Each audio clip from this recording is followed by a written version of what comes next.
Well, hello and welcome once again to the DCL Podcast, where we're inviting you to sit back, relax, and we'll be on our way shortly.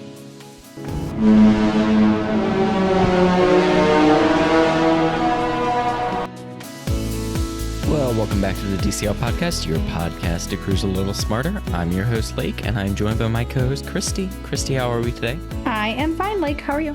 Doing pretty good. We have new ship news to talk about.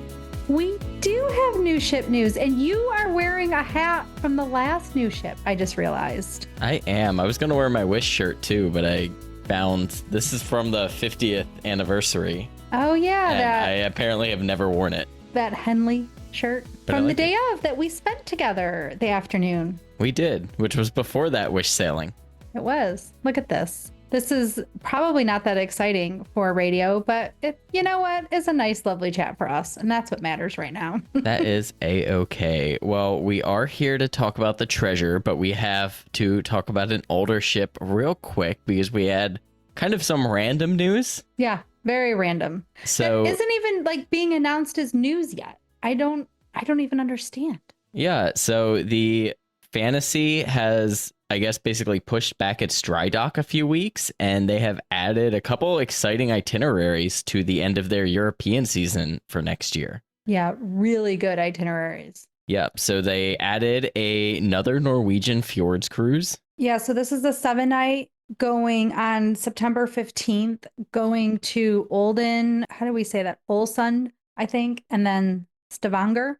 Yep. And these prices are amazing. Like the lead-in veranda price is $5,900, which to me is just a really good price for a veranda in Norway. Yeah. So we wanted to book the other Norwegian fjords, and it's like $10,000 lead-in right now for, I think, Ocean View or veranda. And it was just a little bit more than we wanted to spend. That's an awesome price for, again, an itinerary that may go away soon as well. I think that you need to take 2 weeks of vacation and go on that cruise. We'll see. We'll see about that one. That would be amazing, though.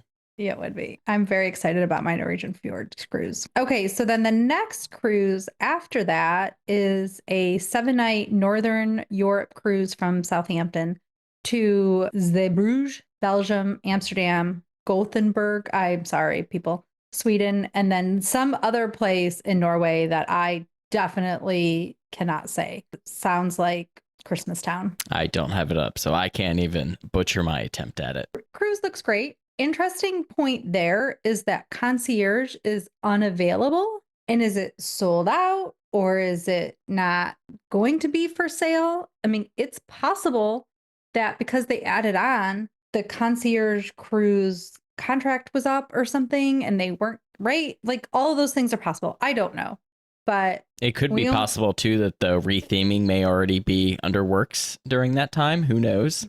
Right. They might already be ripping out the lounge. So we don't know. Actually, that's pure speculation. It just says unavailable and who knows why. But yeah, those sound great.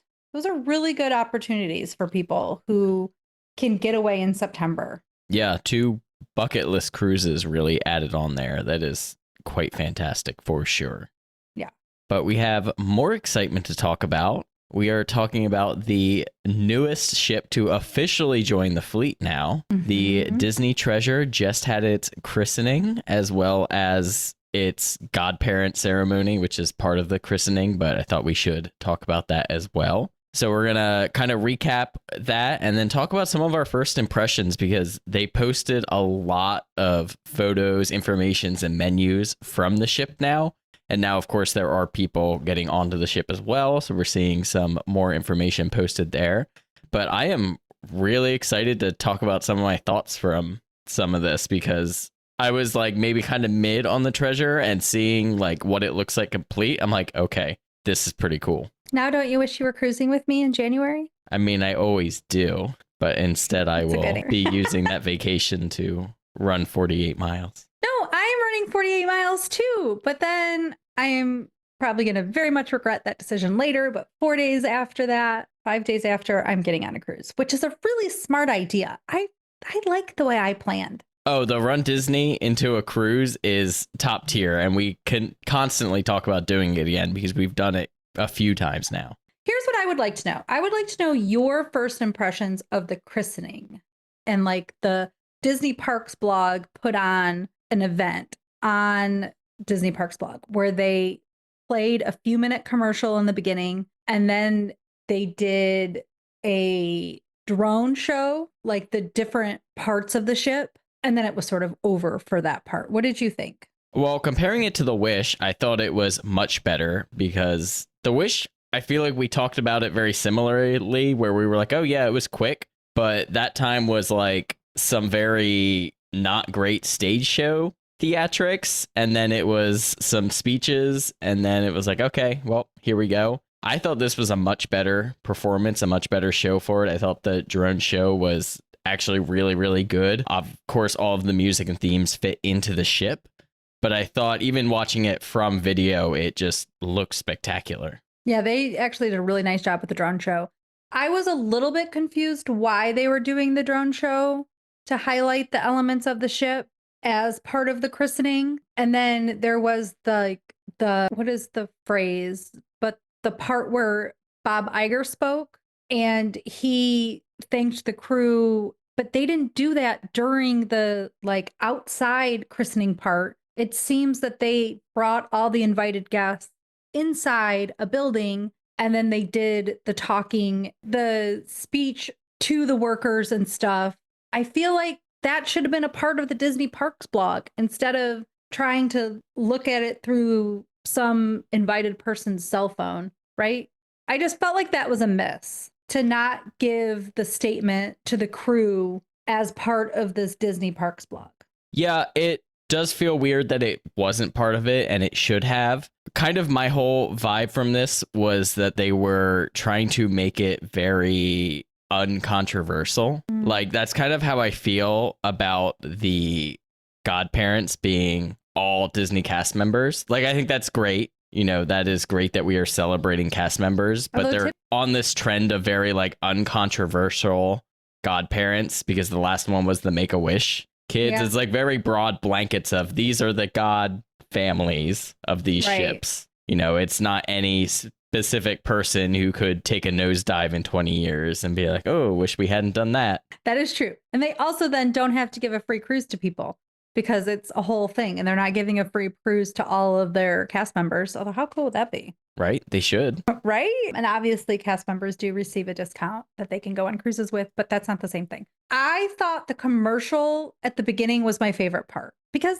the drone show, while cool, wasn't showing me and getting me excited about the elements of the ship. And so for me, I really liked that commercial in the beginning. Yeah, for me, I thought the drone show was just cool. I think it, again, was much more than they had done with The Wish, which I think they needed to do more. And I thought that was a good, clever, modern way to go about the whole show. I want to hear what the people think. So comment on our social media posts on Facebook and Instagram. We will do a post for the show. Comment and let me know if you thought that the live performance was all we needed. Let's get one more first impression. The Grand Hall. Now, I was not quite as excited about the Grand Hall when I first saw the concept art. I thought it looked dark and maybe uninviting. And I have to say, looking at this Grand Hall now,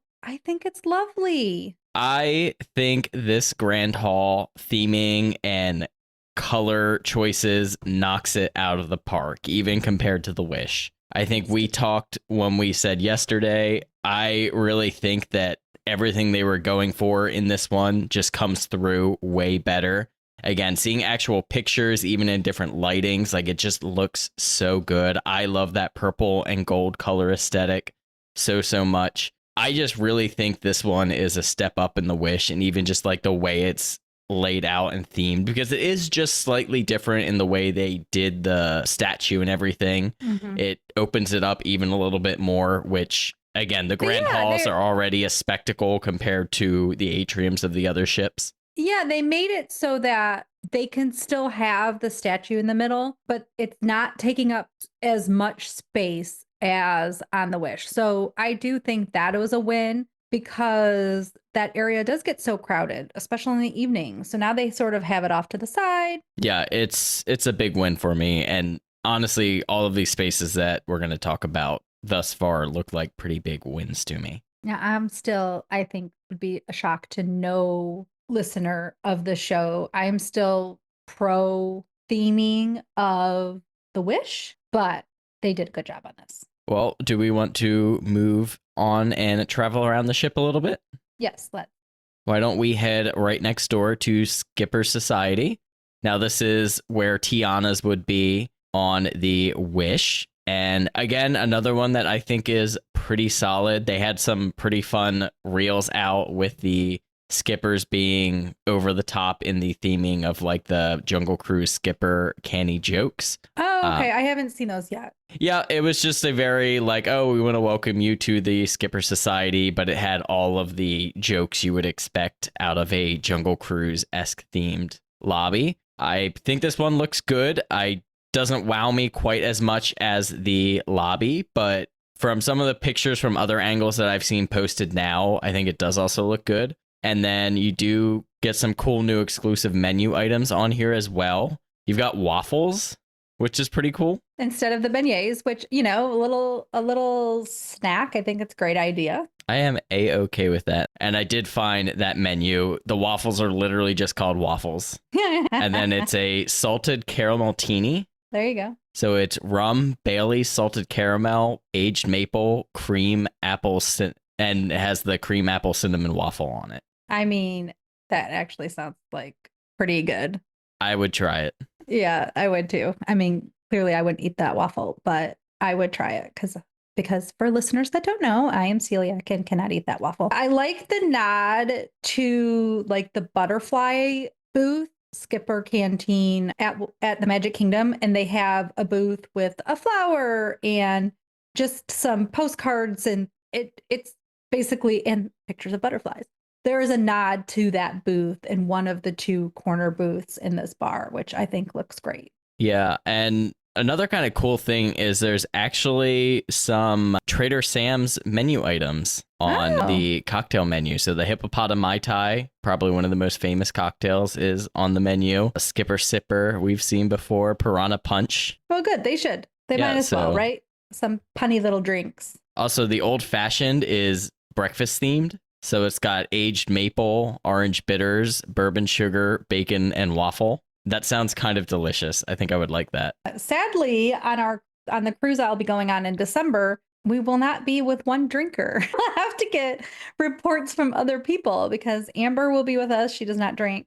I am in dry fall getting ready for Dopey, and Dave does not drink. Do we want to hop next door to what is probably the most hyped of the lounges on this ship? Yes, this will be the Star Wars bar of the ship, which is the Haunted Mansion parlor. You know what's funny is we hyped up, or that Star Wars bar was so hyped up. Everyone was like, I will never leave that bar. And I feel like I don't really hear a lot of that about this bar. But I feel like end result is going to be that this bar is going to be packed. All the time. Like, I think they really legitimately will need to do the 45-minute time limit if they're going to do that for this bar. And actually, we just had somebody on recently who talked about really enjoying the Star Wars bar. But I think I like that this bar, obviously the Star Wars bar, what is that place called? Because it's not a Star Wars bar. So the Star Wars bar was so echoey and maybe not quite like comfortably inviting.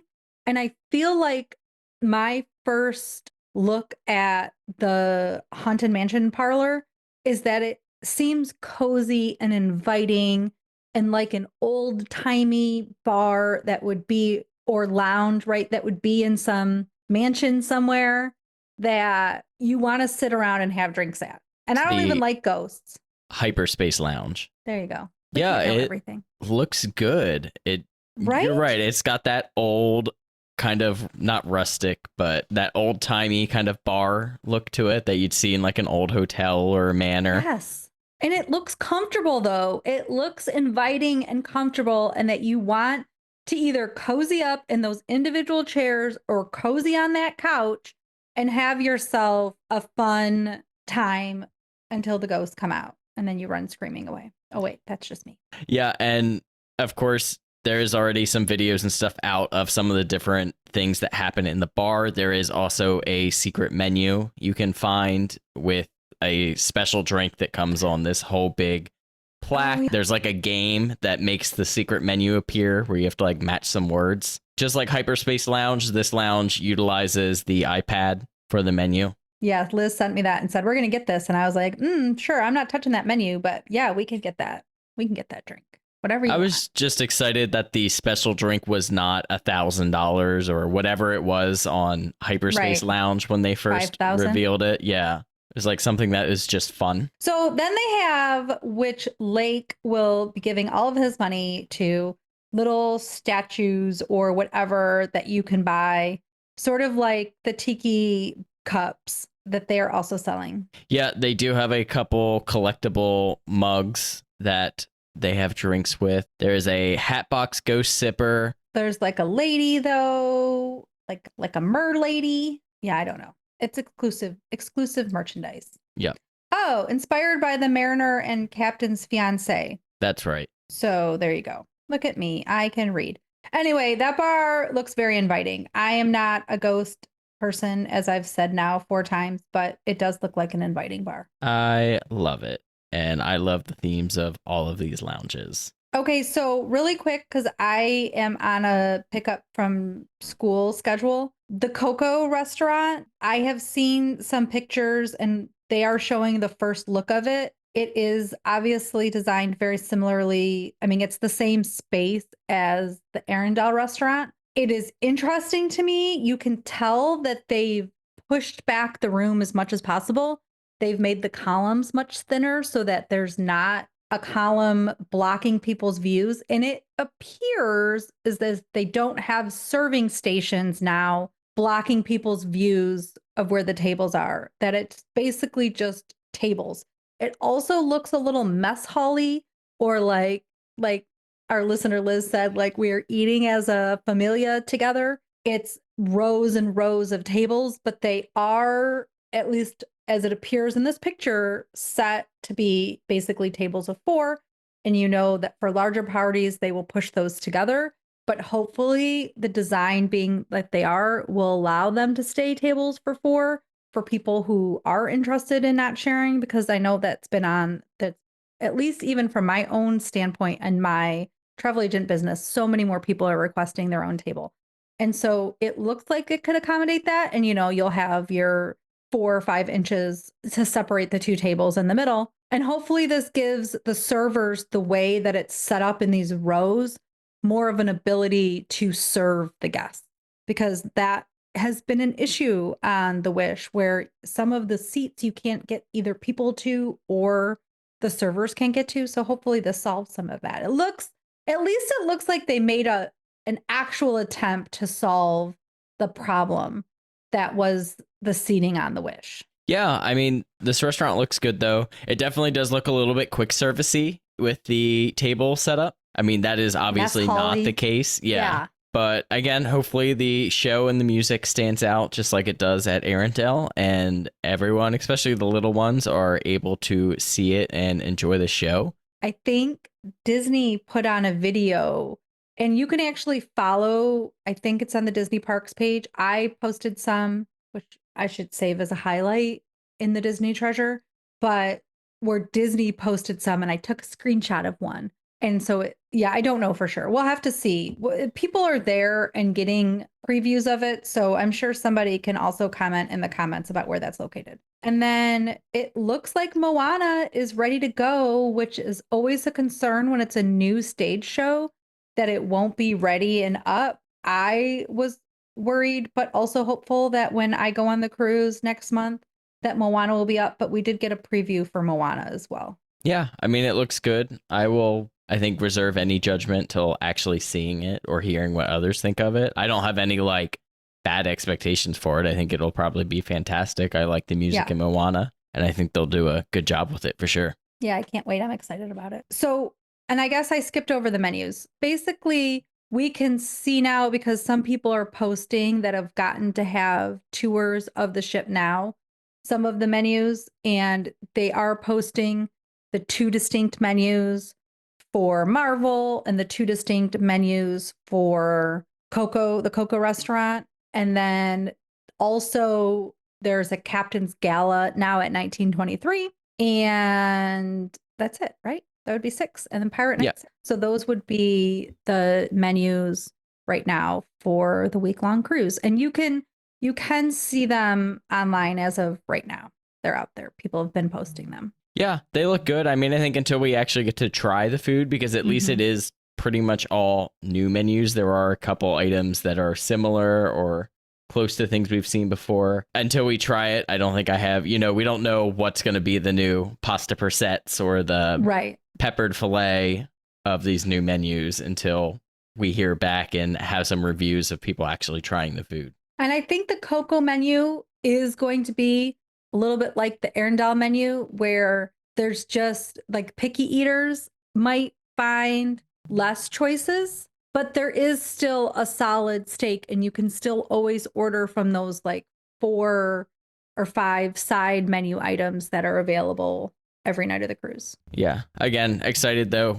More new menus for Disney Cruise Line, which I think is definitely about time. Yes. So I am taking a preview mid-December, December 12th. So we will be reporting on the show and the channel after that. We have a listener going on the New Year's Eve cruise who will give us a trip report after that cruise. And then I am cruising January 18th.